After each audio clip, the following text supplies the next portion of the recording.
Moi, je suis infirmier à l'ARS, à la cellule de veille sanitaire, et en gros, je faisais tout ce qui était en vert.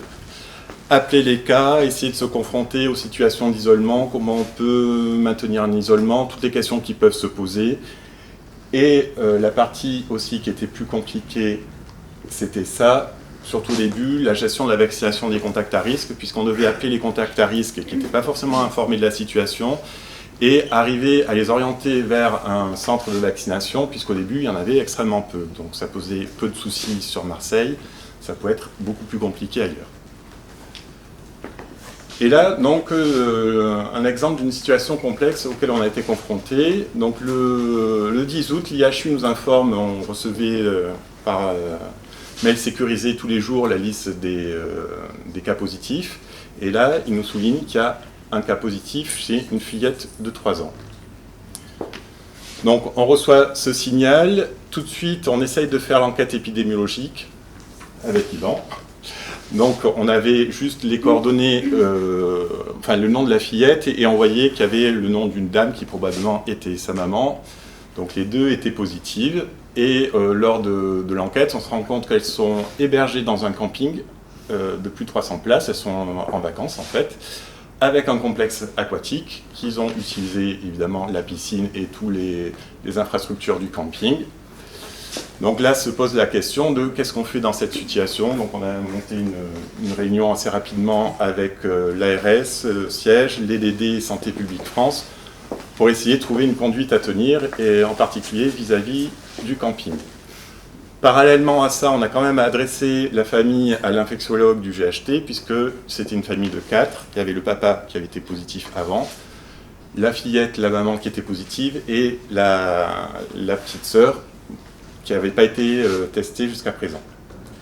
Et comme tout ça, on arrive vers la fin de la journée, et que quand même, on ne pouvait pas les mettre décemment hors du camping, essayer de négocier avec eux des consignes d'isolement au sein du camping, par exemple en désinfectant systématiquement après chaque utilisation des toilettes, salles de bain, etc.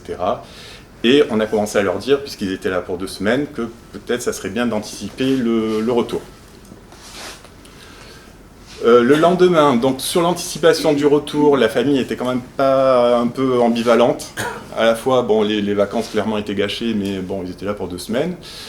Ce qu'on a réussi à trouver, parce que évidemment c'était pendant les vacances, il n'y avait pas d'hébergement disponible, on a pu trouver un hébergement d'urgence mis à disposition par la préfecture pour une nuit.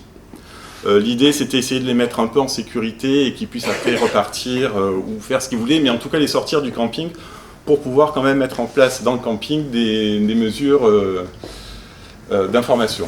Donc il y a eu toute cette négociation-là à faire avec la famille, et en parallèle on a préparé avec le camping les affichages, les mailing lists des personnes qui étaient présentes sur le lieu en même temps que la famille.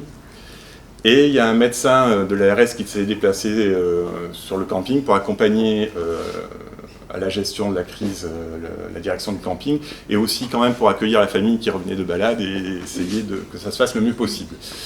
Donc le jeudi soir, la famille quitte le camping pour l'hébergement d'urgence, et on envoie les messages de diffusion dans le camping.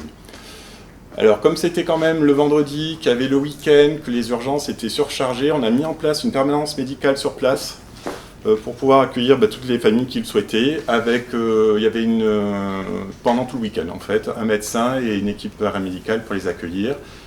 La famille finalement décide de rentrer sur Strasbourg, et c'est l'ARS PACA Grand Est qui prend le relais pour prendre en charge la famille. Et au final, pas de cas secondaires sur le camping. Donc on est arrivé à peu près à reconstituer l'histoire, qui est celle-ci. Donc le père qui a les premiers symptômes le 22 juillet, qui le cache à son épouse. À un moment, ça se voit. Donc sa femme l'isole et lui demande de se tester. Le mari se teste et aurait eu les résultats le 4 août, ce qui est possible puisqu'on sait qu'à cette époque-là, c'était quand même pas facile de se tester, ça pouvait prendre du temps. C'était donc l'avant-veille du départ à Fréjus, donc ils décident de partir quand même, mais la femme se vaccine avant. Ils viennent de Strasbourg, donc ils descendent quand même en voiture, voilà, tous bien confinés dans la voiture. À l'arrivée, la petite fille commence à être pas bien, sûrement la maman aussi, mais elle était plus focalisée sur sa petite fille qui allait pas bien. Elle consulte le 8, les prélèvements sont envoyés à l'IHU. L'IHU nous confirme les résultats positifs et la petite sœur sera testée positive, elle aussi, le 10. Alors, vous voulez faire la conclusion? Garde, c'est pas grave. Alors, en conclusion, oui, on voulait effectivement préciser la rapidité dans la transmission des résultats entre l'IHU et l'ARS par voie sécurisée. C'est vrai que ça a très bien marché. Le Covid, on avait essayé de s'entraîner, mais on était moins performants. L'organisation pour la transmission rapide des DO et du contexte clinique du patient qui nous aidait beaucoup parce qu'on devait les appeler, comme vous l'avez vu.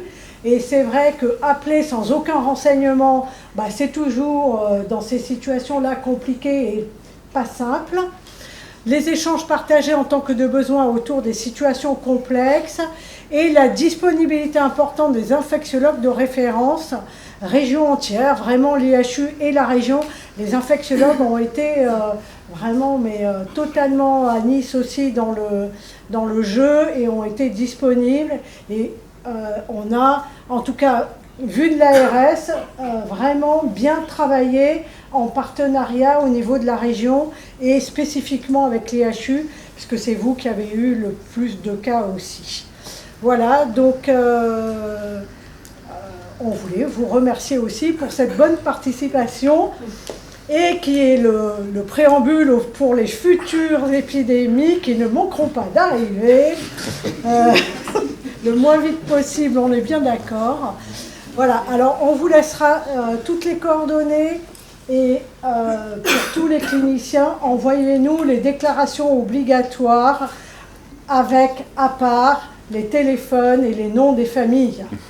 C'est indispensable, sinon on ne peut pas intervenir et nous, de notre côté, on passe des heures à essayer de vous appeler, déranger les services pour avoir le nom et le téléphone. Voilà, et c'est interdit, la CNIL ne veut pas qu'on fasse des déclarations obligatoires nominatives. Voilà, donc c'est juste un problème de la CNIL. Hein. Et c'est pour ça que tout le monde perd des heures à essayer d'avoir les informations de l'état civil et du téléphone du patient. Voilà, en tout cas, merci. Et c'est valable hors voilà. vidéo, si vous avez des choses à nous signaler. Tout signalement.